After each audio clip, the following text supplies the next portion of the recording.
ಈಗ ನಾವು ಸ್ಟ್ರ್ಯಾಪ್ ಅನ್ನು ಯೂಸ್ ಮಾಡಿ ಬ್ಲಡ್ ಪ್ರೆಷರ್ ಅನ್ನುವಂಥ ರೋಗವನ್ನು ಹೇಗೆ ನಿವಾರಿಸೋದು ಅಂತ ತಿಳ್ಕೊಳ್ಳೋಣ. ನಿಮ್ಮೆಲ್ಲರಿಗೂ ಗೊತ್ತಿರೋ ಹಾಗೆ BP ಅಂದರೆ ರಕ್ತದ ಒತ್ತಡ. ಇದನ್ನು ಕಡಿಮೆ ಮಾಡ್ಕೊಳ್ಳೋದು ಅಂದರೆ ನಿಮ್ಮ ಉಸಿರಾಟದ ರೇಟನ್ನು ಸ್ಲೋ ಆ್ಯಂಡ್ ಡೀಪ್ ಮಾಡಿಕೊಳ್ಬೇಕು. ಈಗ ನಾವು ನಮ್ಮ ಕೈಯಲ್ಲಿ ಒಂದು ರೋಪನ್ನು ಇಟ್ಕೊಂಡಿದ್ದೀವಿ. ನಿಮ್ಮ ರಿಸ್ಟ್ ಸುತ್ತ ಇದನ್ನು ಸುತ್ತಕೊಂಡು ನಿಧಾನವಾಗಿ ರೋಪನ್ನು ನಿಮ್ಮ ಕಿವಿಯ ಹಿಂದೆ ಉಸಿರನ್ನು ತಗೊಳ್ತಾ ಹೋಗಿ. ಈಗ ನಿಮ್ಮ ಹೀಲ್ಸನ್ನು ನಿಧಾನವಾಗಿ ಎತ್ತಾ ನಿಮ್ಮ ಟೋಸ್ ಮೇಲೆ ನಿಂತ್ಕೊಳ್ಳಿ. ಆದಷ್ಟು ನಿಮ್ಮ ಎಂಟೈರ್ ಬಾಡಿಯನ್ನು ಟೈಟನ್ ಮಾಡ್ಕೊಳ್ಳಿ. ಕಾಫ್ ಮಸಲ್ಸ್, ನೀ, ಥೈ, ಸ್ಟಮಕ್. ಈ ಆಸನವನ್ನು ಮಾಡುವಾಗ ಹೊಟ್ಟೆಯನ್ನು ಮುಂದೆ ಬಿಟ್ಕೊಂಡು ಮಾಡಬಾರದು. ಹೊಟ್ಟೆಯನ್ನು ಆದಷ್ಟು ಟೈಟನ್ ಮಾಡಿ ಒಳಗಡೆ ತಗೊಳ್ಳಿ.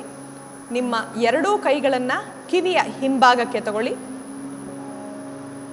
With a smile on the face. ನಿಧಾನವಾಗಿ ಉಸಿರನ್ನು ಬಿಡ್ತಾ ಎರಡೂ ಕೈಗಳನ್ನು ಮುಂದೆ ತಂದು ನಿಮ್ಮ ಬಾಡಿ ವೆಯ್ಟನ್ನು ನಿಧಾನವಾಗಿ ಹಿಮ್ಮಡಿ ಮೇಲೆ ಟ್ರಾನ್ಸ್ಫರ್ ಮಾಡಿ. ಈ ಪೋಸ್ಚರ್ ಮಾಡುವಾಗ ಎರಡೂ ಕಾಲುಗಳ ಮೇಲೆ ನಿಮ್ಮ ಬಾಡಿ ವೆಯ್ಟ್ ಈಕ್ವಲ್ ಆಗಿದೆಯಾ ಅಂತ ನೋಡ್ಕೊಳ್ಳಿ. ಇನ್ನೊಂದ್ಸಲ ನಿಧಾನವಾಗಿ ಎರಡೂ ಕೈಗಳನ್ನು ಮೇಲೆತ್ತಿ ಉಸಿರನ್ನು ತಗೊಳ್ಳಿ. ನಿಮ್ಮ ಬೆರಳುಗಳ ಮೇಲೆ ನಿಂತ್ಕೊಳ್ಳಿ. ಕಂಪ್ಲೀಟ್ ಬಾಡಿ ವೆಯ್ಟನ್ನು ನಿಮ್ಮ ಬೆರಳಿನ ಮೇಲೆ ಈಕ್ವಲ್ ಆಗಿ ಎರಡೂ ಕಾಲುಗಳ ಮೇಲೆ ಹಾಕಿ ನಿಮ್ಮ ಕೈಗಳು ಕಿವಿಯ ಹಿಂದೆ ಹೋಗಲಿ. ಚೆಸ್ಟ್ ಹೊರ ಹಾಕಿ ಹೊಟ್ಟೆಯನ್ನು ಒಳಗಡೆ ತಗೊಳ್ಳಿ.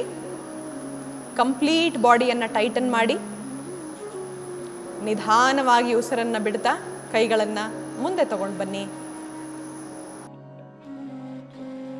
ಈಗ ನಿಮ್ಮ ಬೆರಳು ಮೇಲಿರುವಂತಹ ಬಾಡಿ ವೆಯ್ಟನ್ನು ನಿಧಾನವಾಗಿ ಹಿಮ್ಮಡಿಗಳ ಮೇಲೆ ಶಿಫ್ಟ್ ಮಾಡಿ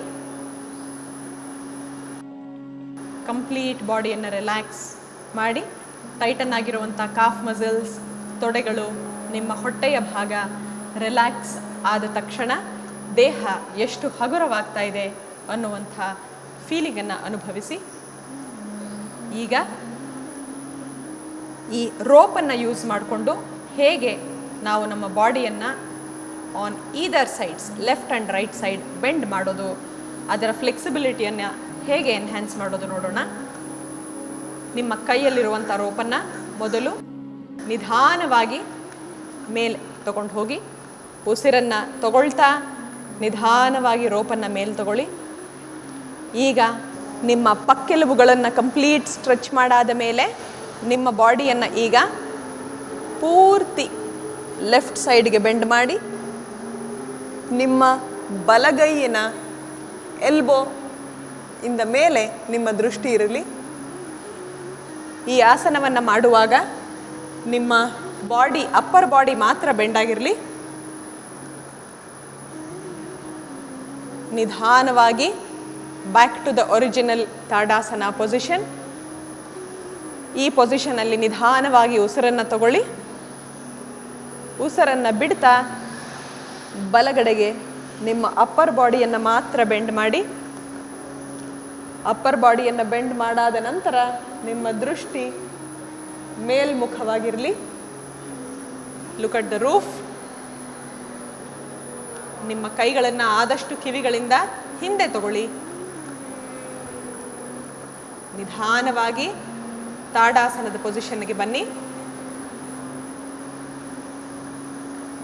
ಇನ್ಹೇಲ್ ಡೀಪ್ಲಿ. ಈಗ ಫಾರ್ವರ್ಡ್ ಬೆಂಡಿಂಗ್, ಹಾಗೆ ಕೈಗಳನ್ನು ಮೇಲಿಟ್ಕೊಂಡು ಕಂಪ್ಲೀಟಾಗಿ ಉಸಿರನ್ನು ತಗೊಳ್ಳಿ.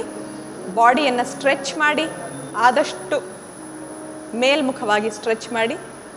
ಈಗ ನಿಮ್ಮ ದೃಷ್ಟಿಯನ್ನು ನೇರ ಇಟ್ಕೊಂಡು ನಿಮ್ಮ ಹಿಪ್ಸನ್ನು ಹೊರಹಾಕಿ ಮುಂದೆ ಬೆಂಡ್ ಮಾಡಿ. ಫಾರ್ವರ್ಡ್ ಬೆಂಡಿಂಗ್, ಮುಂದೆ ನೋಡ್ತಾ ಇರಿ.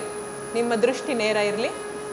ಈಗ ಎಷ್ಟು ಸಾಧ್ಯವೋ ಅಷ್ಟು ನಿಮ್ಮ ಕೈಗಳಿಂದ ವಾಕಿಂಗ್ ಮಾಡ್ತಾ ಮುಂದೆ ಬರೋ ಹಾಗೆ ಟ್ರೈ ಮಾಡಿ. ನಿಮ್ಮ ಎರಡೂ ಕೈಗಳನ್ನು ನಿಧಾನವಾಗಿ ಒಂದೊಂದೇ ಹೆಜ್ಜೆ ಇಡೋ ಹಾಗೆ ಮುಂದೆ ತಗೊಂಡು ಬನ್ನಿ. ಎಲ್ಬೋಸನ್ನು ಆದಷ್ಟು ಸ್ಟ್ರೈಟಾಗಿ ಇಟ್ಕೊಳ್ಳಿ. ಇದರಿಂದ ನಿಮ್ಮ ಲೋವರ್ ಬ್ಯಾಕ್ ಸ್ಟ್ರೆಚ್ ಆಗುತ್ತೆ. ಈಗ ಕಂಪ್ಲೀಟಾಗಿ ಕೆಳಗಡೆಗೆ ಬೆಂಡ್ ಮಾಡಿ. ಆದಷ್ಟು ನಿಮ್ಮ ಎದೆಯ ಭಾಗ ನಿಮ್ಮ ತೊಡೆಯ ಭಾಗವನ್ನು ಟಚ್ ಮಾಡೋಕ್ಕಾಗೋ ಹಾಗೆ ಟ್ರೈ ಮಾಡಿ. ನಿಮ್ಮ ಹಣೆ ಮಂಡಿಯನ್ನು ಟಚ್ ಮಾಡಲಿ. ನಿಧಾನವಾಗಿ ಉಸಿರನ್ನು ತಗೊಳ್ತಾ ಮೇಲೆ ಬನ್ನಿ. Back to Tadasana original position. Urdhvasana, back bending ಎಷ್ಟು ಸಾಧ್ಯವೋ ಅಷ್ಟು ಉಸಿರನ್ನು ತಗೊಂಡು ಹಿಂದೆ ಹೋಗಿ.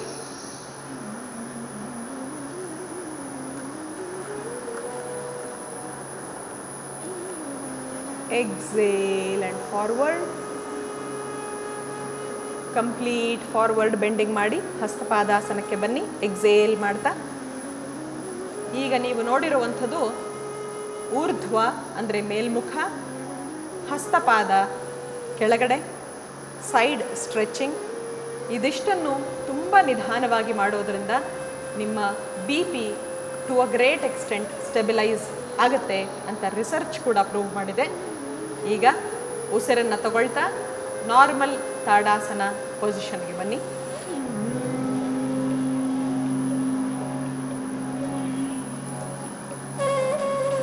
ರಿಲ್ಯಾಕ್ಸ್.